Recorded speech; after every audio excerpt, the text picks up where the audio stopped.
पाकिस्तान और बांग्लादेश के बीच सैन्य संबंधों में नई शुरुआत की तैयारी हो रही है। 15 साल बाद, जी हां, 15 साल बाद पाकिस्तान और बांग्लादेश के बीच कूटनीति की बिसात बिछ रही है। शेख हसीना की सत्ता से बेदखली के बाद बांग्लादेश ने पाकिस्तान से दोस्ती बढ़ा डाली है। 15 साल बाद, सोचिए, कोई छोटा ये टाइम पीरियड नहीं होता है। 15 साल लग गए इनको दोस्ती करने में। 15 साल में पहली बार पाकिस्तानी विदेश सचिव आमना बलोच ढाका पहुंची।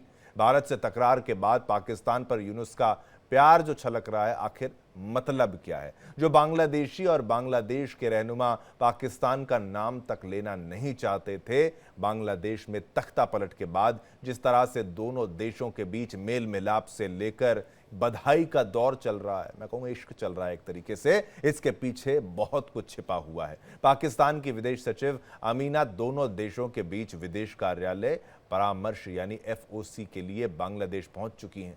ये 15 साल में पहली बार है जब दोनों देशों के बीच कूटनीतिक बैठक होगी।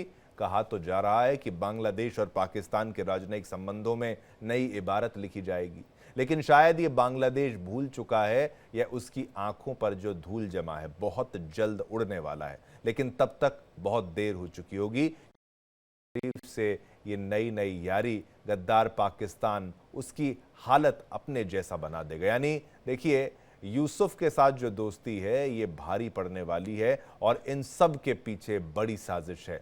क्या अपनों के कत्लेआम को इतनी जल्दी भूल गए यूनुस सरकार यानी पाकिस्तानी सरकार, पाकिस्तानी आवाम? सवाल तो ये भी है कि क्या इस जुगलबंदी के पीछे चीन का कनेक्शन है, जो चीन के हाथों बिक चुके हैं ये लोग। पाकिस्तान की सेना और उसकी खुफिया एजेंसी ISI बांग्लादेश में एक्टिव हो गई हैं। इसके साथ ही पाकिस्तान अब बांग्लादेश के साथ व्यापार में भी पैठ बढ़ाना चाह रहा है, आपस में व्यापार करेंगे। भारत और बांग्लादेश के बीच हाल ही के समय में संबंधों में उतार चढ़ाव के बाद इसका फायदा पाकिस्तान उठाने की कोशिश में है। ऐसे में सवाल है कि क्या भारत की टेंशन बढ़ने वाली है? इसी पर जवाब देने के लिए हमारे साथ एक्सपर्ट्स का एक पैनल बड़ा जुड़ा है। कुछ ही पलों में आपके टेलीविजन स्क्रीन पर मैं स्वागत करना चाहूँगा हमारे तमाम मेहमान जो अभी आपके सामने आप देख रहे हैं। हमारे साथ सलाउद्दीन शोएब जी हैं, आप हमारे साथ जुड़े हैं, वरिष्ठ पत्रकार हैं बांग्लादेश से, आपका धन्यवाद, आपने समय निकाला। हमारे साथ हुसैन जावेद हैं, पत्रकार पाकिस्तान से, आपका धन्यवाद, आपने समय निकाला, शुक्रिया आपका। Major general AK Siwach, defence expert, वो भी हमारे साथ इस वक्त हैं, आपका भी बहुत बहुत धन्यवाद सर, आप जिस तरीके से अपनी एनालिसिस देते हैं इस पूरे मामले को लेकर। तो अब ये बांग्लादेश और ये पाकिस्तान, ये दोनों की दोस्ती, ये दोनों का मेल मिलाप, ये मुलाकात, ये अचानक हो गया है क्या? इसके पीछे का क्या कुछ पीछे का भी तो कोई बैक स्टोरी भी तो जरूर होगी। सबसे पहले मैं बांग्लादेश का रिएक्शन ले लेता हूं कि भाई बांग्लादेश में इतने जो बदलाव देखने को मिल रहे हैं। सलाउद्दीन शोएब चौधरी साहब, आप मुझे बताइए, ये दोस्ताना, ये मेल मिलाप, और उस दौर में जब वहां पर एक तरफ ट्रंप टैरिफ लगा रहे हैं, भारत ने एक तरीके से बांग्लादेश के एक्सपोर्ट्स पर यहाँ पर जो नकेल कस दी है वो भी आपने देखा।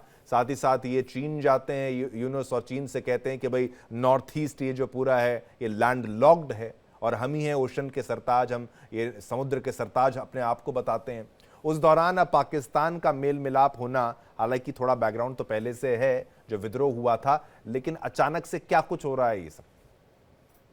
बहुत बहुत धन्यवाद। पहले मैं आपको एक गुजारिश करूंगा कि ये रिश्ता पाकिस्तान के साथ बांग्लादेश की है नहीं, ये रिश्ता पाकिस्तान के साथ इसके जो कठपुतली यूनुस के है। यूनुस, ठीक है, ठीक है, बिल्कुल। अभी आमना बालूच पाकिस्तान की फॉरेन सेक्रेटरी वो ढाका में पहुंचे हैं और 15 साल में ये जो फॉरेन ऑफिस कंसल्टेशन हो रहा है कल होगा।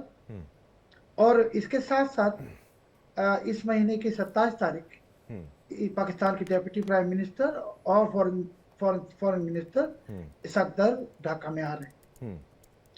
इस समय में जो मीटिंग हो रहा है, देखिए कि अगस्त की 8 तारीख यूनुस ने वो तख्ता में बैठा और 8 तारीख से लेके आज तक 2 दफा वो उसके आका शहबाज शरीफ से मिली।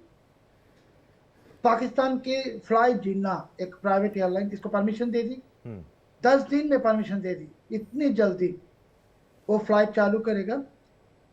दूसरी एक प्राइवेट एयरलाइन कंपनी है एयर सियाल, ये भी परमिशन के लिए दरखास्त की। और आपकी और सारे पैनलिस्ट की लिए मैं एक इंफॉर्मेशन शेयर करना चाहता हूँ कि 2023-24 में हम्म, बांग्लादेश से पाकिस्तान में एक्सपोर्ट हुआ था 61.98 मिलियन डॉलर की, हम्म, और पाकिस्तान से बांग्लादेश ने इंपोर्ट किया 627 मिलियन डॉलर की। अभी मतलब पाकिस्तान के इरादा है हम्म, कि बांग्लादेश में इसके जो एक्सपोर्ट है, क्योंकि पाकिस्तान का इकोनॉमी की हालत तो एकदम बर्बाद हो गई। हम्म, पाकिस्तान भिखारी मुल्क है, आप भी जानते हैं, मैं भी जानता हूँ, और बिल्कुल, भीख मांगने की कटोरी भी नहीं है। हम्म, तो पाकिस्तान अभी बांग्लादेश में बिलियन डॉलर्स की सामान बेचने की एक तलाश में, एक कोशिश में है। हम्म, और ये इसके साथ साथ आप देखिए कि पाकिस्तान के साथ बांग्लादेश के जब रिश्ता होगा, और रिश्ते के लिए अभी बांग्लादेश की तरफ से एक बात कहा है पाकिस्तान को हम्म, कि तुम लोगों ने जो 4.5 बिलियन डॉलर की 1971 में हम्म, जो हमारे इस देश से चोरी की, जी, ले गई लूट के, वो वापस करना पड़ेगा। ठीक है, यहाँ भी एक बहुत ही चालाकी है भाई कि 4.5 बिलियन 71 में अभी आप करेंसी की जो रीवैल्यू होगी, ठीक है, सो इसका अभी मूल्य हो गया तकरीबन 29 बिलियन। हाँ, पाकिस्तान तो भिखारी है, कहाँ से देगा भाई, 4.5 बिलियन भी नहीं दे सकता। और पाकिस्तान को बांग्लादेश ने कहा तुम्हारा 8 लाख पाकिस्तानी यहाँ है, इसको वापस ले जाओ। पाकिस्तान ने साफ साफ मना कर दी कि ये हम वापस नहीं ले जाएंगे, इसको तुम बांग्लादेशी बना दो। सो रिश्ते की शुरुआत में ऐसे पाकिस्तान की जो कोशिश है कि सब बांग्लादेश की जितना ले सके, फिर से 71 से तक लिया था लूट के, अभी फिर से लूटने का एक तैयारी है और कुछ भी नहीं। मतलब आप कह रहे हैं कि ये बिल्कुल केवल लूटा जाएगा बांग्लादेश को पाकिस्तान के द्वारा, अब और लूटने की तैयारी और कुछ है नहीं। सलाउद्दीन जी की बात यहाँ पर सुनिए, हमारे साथ हुसैन जावेद जी भी हैं। अब देखिए, ईस्ट पाकिस्तान, वेस्ट पाकिस्तान, पहले ये सारी बातें थी, 71 के बाद एक युद्ध हुआ जिसमें भारत भी इन्वॉल्व था, लेकिन जो एट्रोसिटीज़ के जो आरोप हैं पाकिस्तान की फ़ौज पर, उसी के रिस्पॉन्स में आप वहाँ से निकल गए, आपका कंट्रोल छूट गया, और बांग्लादेश जो कि भाषा के आधार पर, मज़हब के आधार पर तो एक कह सकते हैं थोड़ा बहुत, लेकिन ज़्यादा भाषा के आधार पर अलग हुआ था, उससे आपका डोमिनेंस खत्म हो चुका है। अब वापस शेख हसीना के जाने के बाद अब ये इतना याराना, इतना दोस्ताना दिखाने का प्रयास, क्या मॉरली वहाँ पर आप जाएंगे, आपको वहाँ की आवाम, वहाँ की जनता, वहाँ के लोग वहाँ पर एक्सेप्ट करेंगे, स्वीकार करा जाएगा आपको? शिवम, सबसे पहले तो आपका शुक्रिया कि आपने मुझे इनवाइट किया, और जितने भी पैनलिस्ट हैं उनको भी सलाम। देखें, यही खूबसूरती होती है इंटरनेशनल रिलेशंस की कि यहाँ ना कोई आपका मुस्तकिल दोस्त होता है, ना आपका कोई मुस्तकिल दुश्मन होता है। असल चीज जो जिसकी परमानेंट हैसियत होती है वो आपका इंटरेस्ट होता है, जो आपका नेशनल इंटरेस्ट होता है। ठीक है, 71 में जो हुआ वो एक इतिहास है, वो एक हिस्ट्री है, वो हमारे लिए बहुत ज्यादा कड़वा हो सकता है, वो सलाउद्दीन साहब के लिए बहुत ज्यादा कड़वा हो सकता है, लेकिन कौमें हमेशा एक स्वयं के अंदर नहीं रहती, आगे बढ़ती हैं। और आज जो है ये 1971 नहीं है, आज 2025 है। तो मैं समझता हूँ कि बिल्कुल जो रुख है ये इस्लामाबाद का और ढाका का, ये बिल्कुल चेंज हो चुका है। अब आप मुझे बताएं, आपके सामने आपने बड़ी अच्छी रिपोर्ट बताई है कि हमारी जो फॉरेन सेक्रेटरी एम एस सामना, वो आज ढाका गई हैं। 27-28 अप्रैल को जो हमारे वाइस पीएम है इसाक डार साहब, वो भी ढाका आ रहे हैं। तो उनका ये जो अभी सामना का विजिट है, ये इसी सिलसिले की एक कड़ी है कि कौन कौन से इंपॉर्टेंट एग्रीमेंट जो है वो इस्लामाबाद और ढाका के बीच में साइन होंगे। तो आप देख लें कि अब ये दौरों का ऐलान हो गया है। अभी सलाउद्दीन साहब ने सही कहा कि एयर लिंक काफी हद तक बहाल हो चुका है। हमारी जो एयरलाइंस हैं वो ढाका की फजाओं के अंदर भी जा रही हैं। इवन हमारी जो बांग्लादेश के साथ मिलिट्री टाइज हैं वो भी सामने आ रहे हैं। तो वो सामने क्या, वो आपकी फौज, ये बहुत अच्छा अपडेट है आपके लिए, तो पाकिस्तान की फौज के लिए, कि आप बांग्लादेश की आर्मी को ट्रेन करेंगे वहां जाकर? शिवम, अगर मुझे आप अपनी बात कंप्लीट करने दें तो बहुत अच्छा नहीं, रहेगा। मैं आप ही के सपोर्ट में ही कह रहा हूं, मैं आपके सपोर्ट में कह रहा हूं, बोलिए बोलिए। मैं वही कह रहा हूं, मैं उसी तरफ आ रहा था। आप यही तो मैं कह रहा हूं, इंटरनेशनल रिलेशंस की खूबसूरती ही यही है असल में, कि क्या बांग्लादेश के आज अंदर आप देख लें, सेलट से लेके चिटागोंग तक कहीं कोई किसी किस्म का अवामी एहतजाज हो रहा है कि पाकिस्तान के साथ ताल्लुकात नहीं करने, यहाँ पे इसाक डार को आने नहीं दिया जाएगा, यहाँ पे उनकी फौज को ट्रेनिंग के लिए आने नहीं दिया जाएगा, ऐसा कुछ भी नहीं हो रहा है। वहां के अवाम, वहां का मीडिया, वहां की इंटेलिजेंसिया सब आपके चुका है, साथ है, सब बर्बाद हो चुका है। हुसैन साहब, आप ये सोचिए, इसको जो आप खूबसूरती बोल रहे हैं ना, वो दृश्य याद अगर किए जाएं, वो मंजर याद किया जाए तो रूह कांप जाती है। किस तरीके से वहां पर जो बंगाली जनता है, बंगाली कौम का सफाया करना, वो इरादा था पाकिस्तान की आर्मी का। इस बात से तो आप वाकिफ हैं। आप कह रहे हैं भूल जाएं वो इतिहास, कैसे भूल जाएं? कम रेप नहीं किए ना वहां पर। रेप का आंकड़ा 2 लाख से 4 लाख का तो केवल रेप का आंकड़ा है, ये 71 में हुआ था। और सुनिए ना, आपने मारे कितने? 3 लाख 30 लाख के आदमी लगभग, करीब इतना लंबा आंकड़ा मारने का। अब ये अचानक से क्या हो गया? मोहम्मद यूनुस को किस तरीके से स्वीकार कर लिया जाए? और आप कह रहे हैं कि ये सब फिजाएं बदल गई हैं, ये बहुत अच्छा अमन हो गया, डिप्लोमेसी की यही ताकत होती है। ये आपको लगता है वहां की आवाम बोलने की इसमें उनकी अब हैसियत बची है? यूनुस आए हैं, जो रिजीम चेंज हुआ है। शिवम आप क्या बात कर रहे हैं? शिवम आप क्या बात कर रहे हैं? आपको पता है कि ये इंडिया के बंगाल के हवाले से भी कहा जाता है, और जो ये बंगाल जो इनके पास है, जो जिसे हम आज का बांग्लादेश कहते हैं, ये लोग जो है ये कल का सोचते हैं, बाकी सब इनके बात सोचते हैं। बहुत ज्यादा इन्फॉर्म्ड लोग हैं, तो ये मत कहें कि उनकी बात को नहीं सुनता या उनकी बात कुछ नहीं सुन रहा। माजी में जो हुआ वो बहुत ज्यादा ऐसी गलतियां हुई थी, और उसका रिजल्ट क्या आया? 71। वो एक हकीकत है हमारे लिए, वो हमारे लिए बहुत सख्त है दिन। नहीं, ये आप ये कबूल रहे हैं ना कि पाकिस्तानी फौज ने वहां जाकर क्या किया? वहां पर बलात्कार किए, वहां पर हत्याएं की, हिंदुओं को चुन चुन कर वहां पर मारा गया। और ये आपने ये भी तो आप मानिए ना हुसैन साहब कि भाई स्वीकार नहीं किया वहां के मुसलमानों तक को। मुसलमान होने के बावजूद पाकिस्तानी फौज ने, जो कि मुसलमान है, दूसरे मुसलमान को स्वीकार इसलिए नहीं किया कि कहा जाता था कि वो उसको हिंदू लाइक बोलते थे, कि बिल्कुल हिंदुओं जैसे ये रहते हैं, इसलिए इनका सफाया कर दिया जाए। अब ये डिप्लोमेसी है, मजबूरी है। मैं आपको बिल्कुल बोलने दे रहा हूं, बीच बीच में पूरा घंटा है, आप आराम से बोलिएगा, बोलिए। नहीं, वो ठीक है। मैं सिर्फ ये कह रहा हूं कि देखिए, मैंने अभी बात शुरू की थी, आपने मुझे 2-3 दफा टोका। सलाउद्दीन साहब की आपने सारी बात सुनी। सिर्फ 1 मिनट आपसे मांग रहा हूं। मैं आपको ज्यादा टाइम दूंगा, मैं गारंटी देता हूं, आपको सबसे ज्यादा टाइम दूंगा। लीजिए, आप बोलिए। ना इंसाफी नहीं कर। अच्छा, मैं अभी पाकिस्तान ने जो बांग्लादेश में किया वो मैं आपसे के साथ नहीं करने वाला। आप बोलिए, आपको पूरा मौका सर, बोलिए। शिवम देखें, बात बहुत इसमें सिंपल सी है। जो आप इसमें 71 की बात कर रहे हैं, रेप की बात कर रहे हैं, हमने कभी इस चीज से इनकार नहीं किया। एट्रोसिटीज होती हैं जंग में, इस तरह की चीजें होती है, और बहुत अफसोसनाक थी।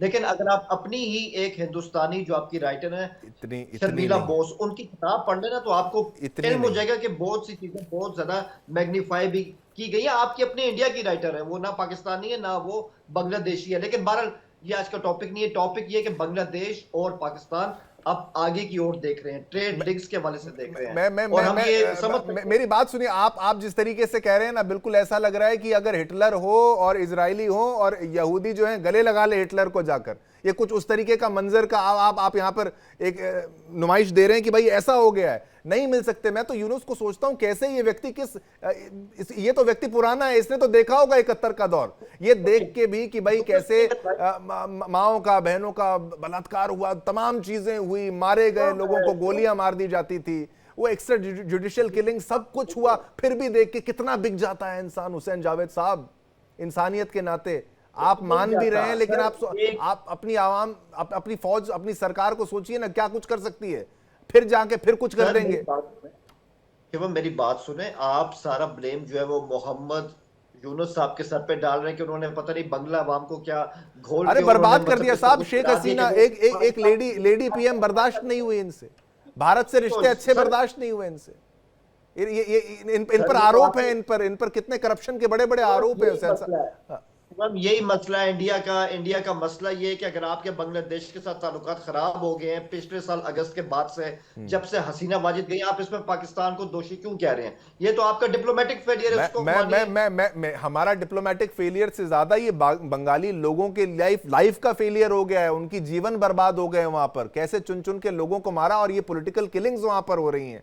आप सोचिए, रिजीम चेंज होता है, विरोध होता है, दुनिया में हर जगह होता है। अब ये फिर कट्टरता, मजहब के आधार पर, आप भी खुद को दिखाते हैं ना कि हम मजहब के आधार पर नहीं है, हम एक डेमोक्रेसी हैं, आप कहते हैं ना साहब, लेकिन हो तो नहीं रहा ना वहां पर। आपके शो में मैं देखिए एक बात, आपके शो में मैं ये बात वाज़ेह तौर पे कह रही हूँ, मतलब मैं ये बात कह रहा हूँ, अगर बांग्लादेश पे हिंदू का कत्लेआम अब हो रहा है, जो भी उनको इशू है, हम खुद उनको कंडेम करते, किसी का नहीं होना चाहिए, किसी का भी नहीं होना चाहिए।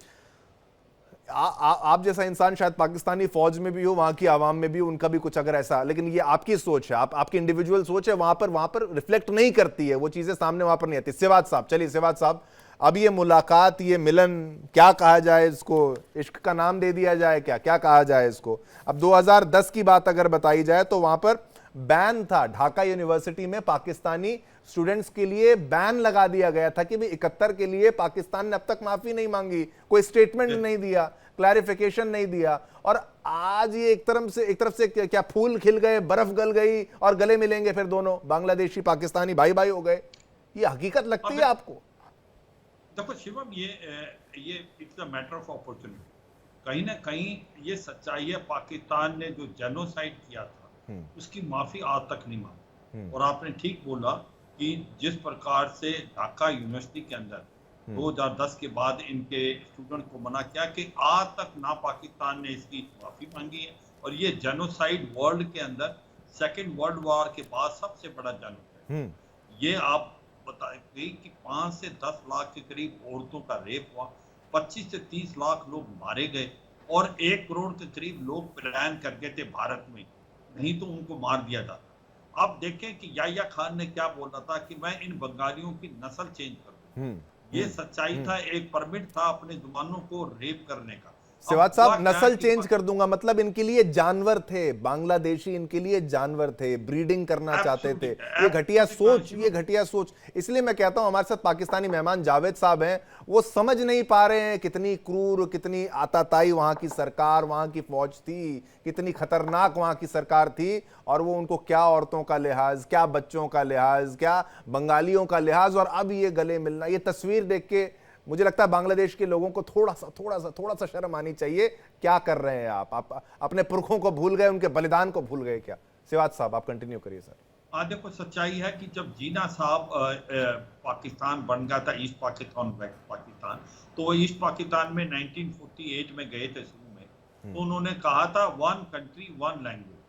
इसका मतलब कि उर्दू को थोपा जाएगा बांग्लादेश के अंदर, ईस्ट पाकिस्तान में। तो जो बंगाली हैं ये बहुत ही ज्यादा, आप बंगाल लैंग्वेज के लिए वो जान दे सकते हैं। वो एक प्रकार से वो बहुत ही प्राउड बंगाली है। और उन्होंने कहा था कि हमारी लैंग्वेज बंगाली है, हमारे ऊपर आप उर्दू नहीं थोप सकते।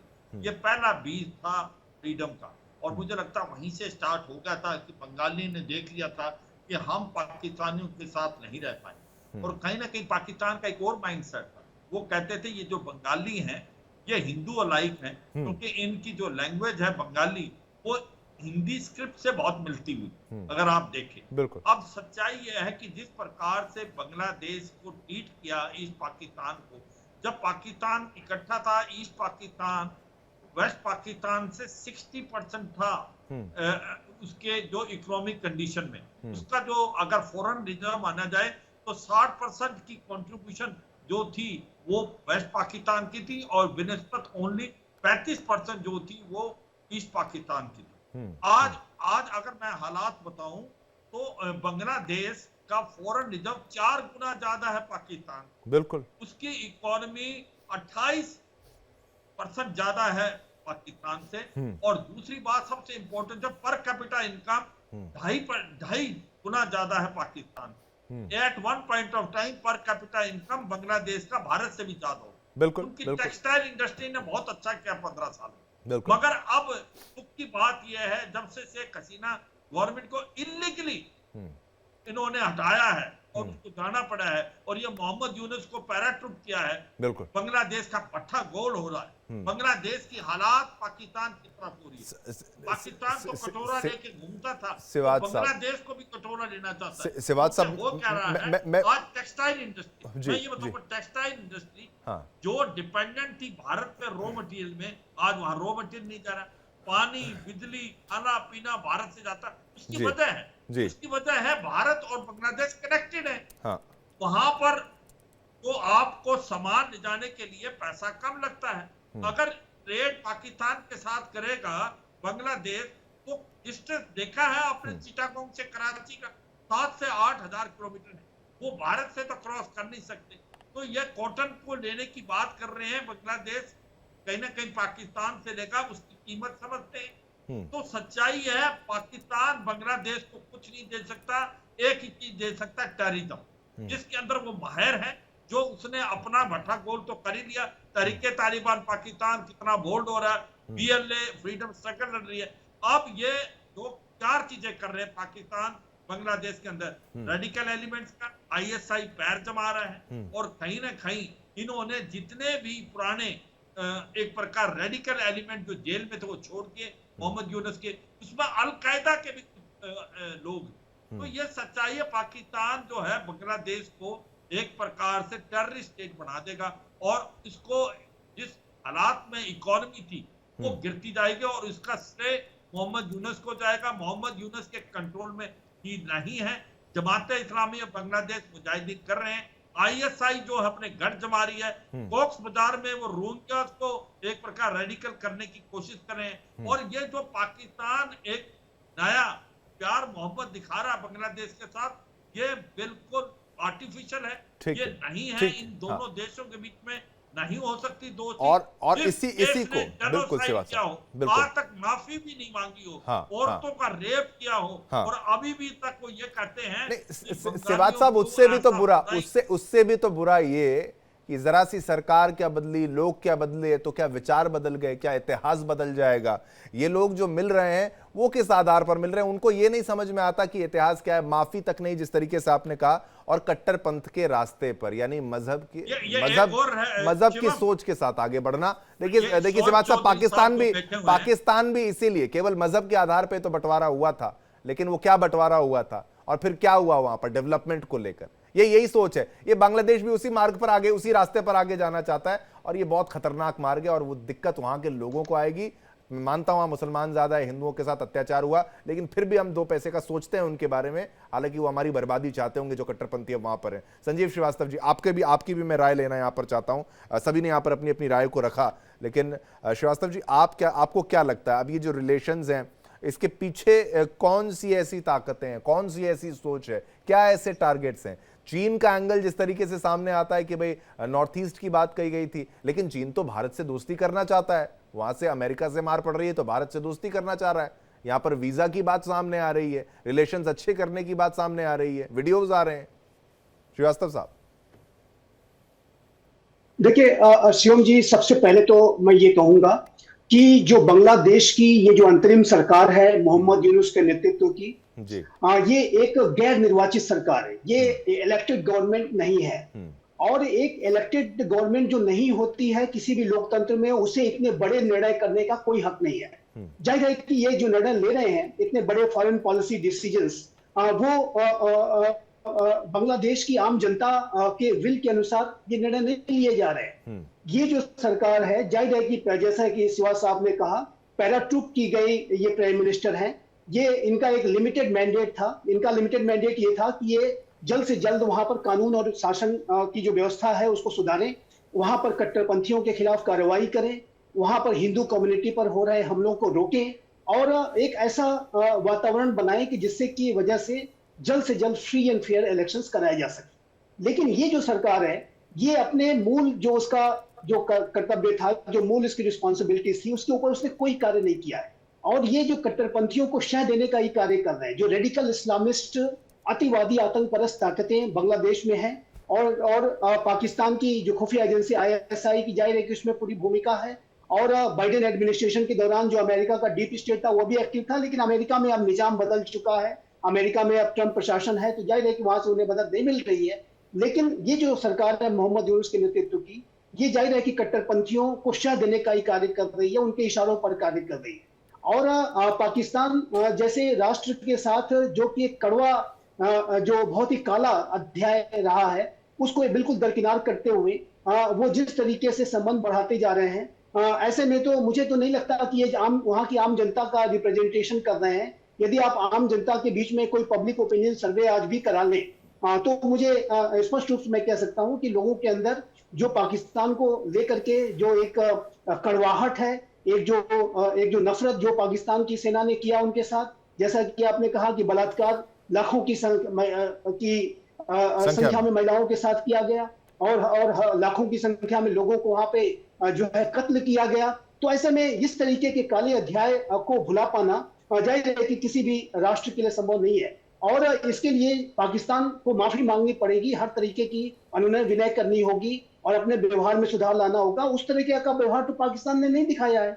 और जाहिर है कि अभी ये जो सरकार है, जो कि जैसा कि मैंने कहा कि ये नॉन इलेक्टेड गवर्नमेंट है, गैर निर्वाचित सरकार है, ये कट्टरपंथियों के इशारों पर काम करने वाली सरकार है, उन्हीं के साजिशों की वजह से ये सरकार सामने आई है। तो उस इशारे पर ये जो काम कर रहे हैं, मेरा ऐसा स्पष्ट रूप से शिवम जी मैं कहना चाहता हूं कि जिस दिन बांग्लादेश में इलेक्शंस हुए और बांग्लादेश में कोई एक निर्वाचन आई, तो उनको वो जो है इन बड़े जो निर्णय ये करते जा रहे हैं एक पर करके एक, इनको ये बदलने का कार्य करेंगे। शेख हसीना तो निसंदेह जो है कोई भी ऐसा निर्णय स्वीकार नहीं करेंगे यदि फिर से प्राइम मिनिस्टर बनती है। तो ऐसे में मेरा ऐसा मानना है कि ये जो बांग्लादेश के भविष्य के लिए अच्छे कदम नहीं है।